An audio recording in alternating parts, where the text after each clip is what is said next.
Excelentíssimos Senhor Presidente da Assembleia Municipal, Engenheiro José Eduardo Pereira, Senhor Presidente da Câmara Municipal, Dr. Pedro Santana Lopes, Senhor Orador Oficial desta sessão, Dr. António Fernando Nascimento Teixeira, Senhor Representante da Associação 25 de Abril, Coronel Fernando Góis Moço, Senhoras e Senhores Vereadores, Senhor Presidente da Junta de Freguesia de Lavres, anfitrião desta sessão, e demais Senhoras e Senhores Presidentes de Junta presentes, Senhoras e Senhores Deputados Municipais, Senhor Representante do Conselho Municipal da Juventude da Figueira da Foz, excelentíssimas autoridades civis, militares e religiosas presentes, maestro e filarmónicos da Sociedade Artística Musical Carvalhense, senhoras e senhores convidados, comunicação social, minhas senhoras e meus senhores, os meus cumprimentos neste dia que é sempre tão especial e tão marcante para todos nós.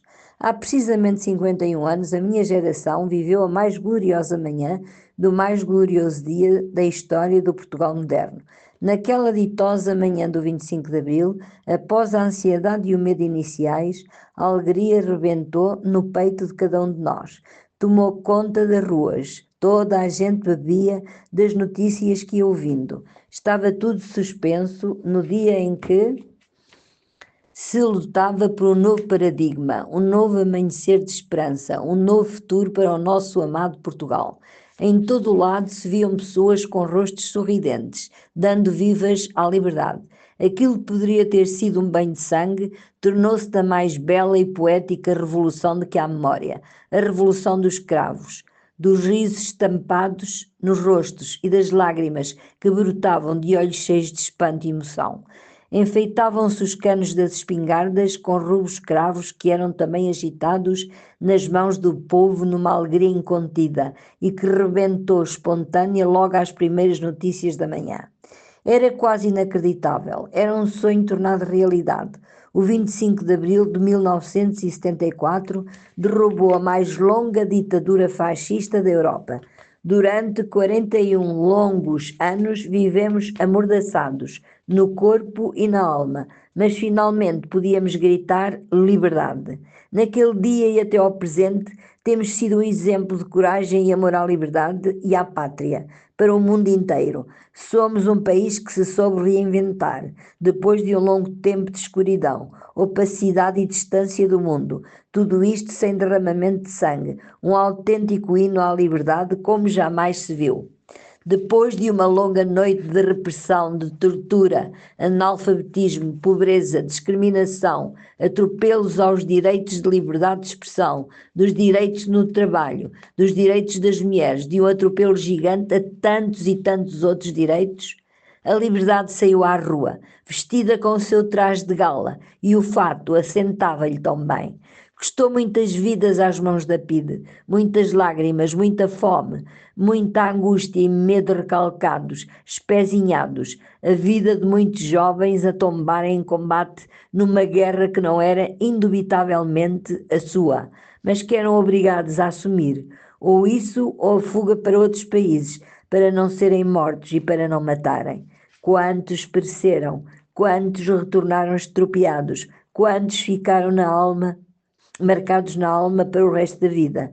Muitos pais inconformados com a vida que não puderam dar aos seus filhos, com os estudos que não lhes puderam pagar, tentaram a sua sorte, fugindo de Portugal, atravessando fronteiras, para irem trabalhar para outros países, em demanda de uma vida melhor para a família, muitas vezes correndo perigo de vida, arrastando-se pelos Pirineus, acossados pelo medo de serem apanhados, mortos, presos ou torturados.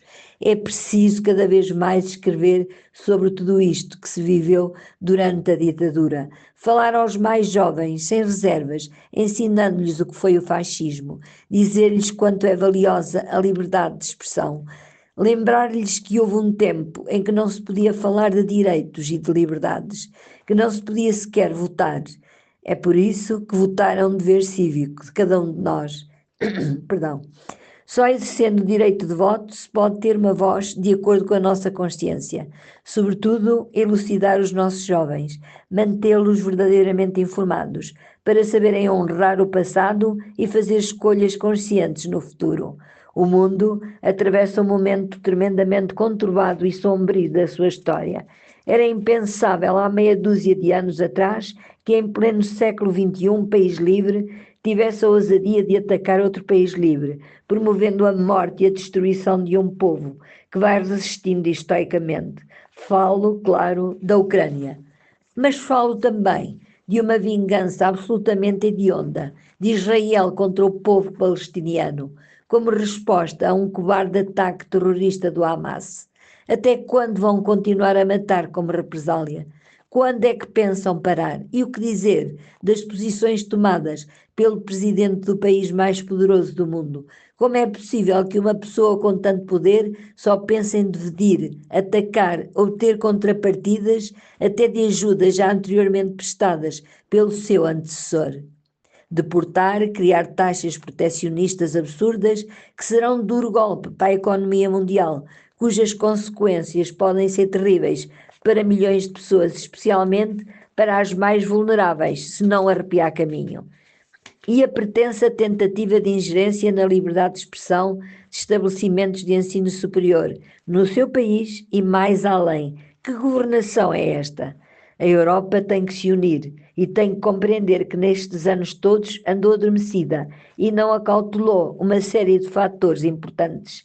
Um novo paradigma tem que nascer urgentemente, onde todos os países da Europa falem a uma só voz. É preciso cerrar fileiras e reagir com inteligência e eficácia, abraçando os novos desafios que enfrentamos na Europa e a nível global. Desde logo, as alterações climáticas, com variação do clima à escala global, afetando todo o equilíbrio de sistemas e ecossistemas, o terrorismo, a violência, o crash nas bolsas de valores, com as consequências para a vida económica dos países, possíveis novas pandemias por causa das alterações que mencionei poderão vir a surgir, e até o perigo das novas tecnologias como a inteligência artificial, que se não for criteriosamente administrada e usada para a ciência e para o bem em geral, será um acréscimo de grande preocupação se utilizada pelas pessoas erradas e para os fins errados. Há uma série de interrogações contra o futuro para todos nós, mas sejamos otimistas, acreditemos que tudo irá correr pelo melhor. A esperança é um sentimento valioso para enfrentar as ocorrências da vida. É sempre a esperança que nos impulsiona e é também a esperança que me faz citar uma célebre frase do Dr. Mário Soares: só é vencido quem desiste de lutar, e lutar por tudo que mencionei e pela liberdade que o 25 de Abril nos trouxe. Estou certa que o povo português lutará sempre, porque é um povo valente e lutador, apesar dos ruídos que vamos escutando por aí. E para finalizar, quero aqui prestar a minha homenagem, como não podia deixar de ser, aos valorosos capitães de Abril. Sem a coragem do sonho que acalentaram, nada disto teria sido possível. Para sempre a nossa eterna gratidão. E direi que se cumpre Abril, quando se luta pelas desigualdades, quando se implementam leis justas que sirvam os legítimos interesses e anseios dos portugueses, com especial cuidado para com os mais desfavorecidos, quando a justiça funciona em igualdade para todos os cidadãos, quando se honra a casa da democracia, passando para o exterior uma imagem de respeito, dignidade e compromisso, quando se cumpre o que se promete aos eleitores nas campanhas eleitorais e, finalmente, cumpre-se Abril, quando o SNS, um dos grandes baluartes da liberdade, uma das nossas bandeiras, é valorizado na íntegra, sendo justo para os que estão ao seu serviço e, sobretudo, e muito especialmente, respeitando o direito à vida de todos os doentes que a ciência hoje já pode salvar. Que nunca mais uma vida se perca por negligência ou falta de assistência, por serviços de urgência fechados nos hospitais, por demoras no socorro, por falta de cuidados e leis reguladoras de governos e diria também por falta de algum humanismo. A vida é o bem mais precioso de todos nós.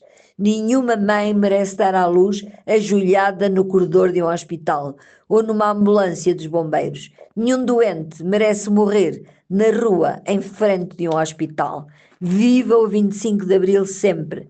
Viva a liberdade! Viva Portugal!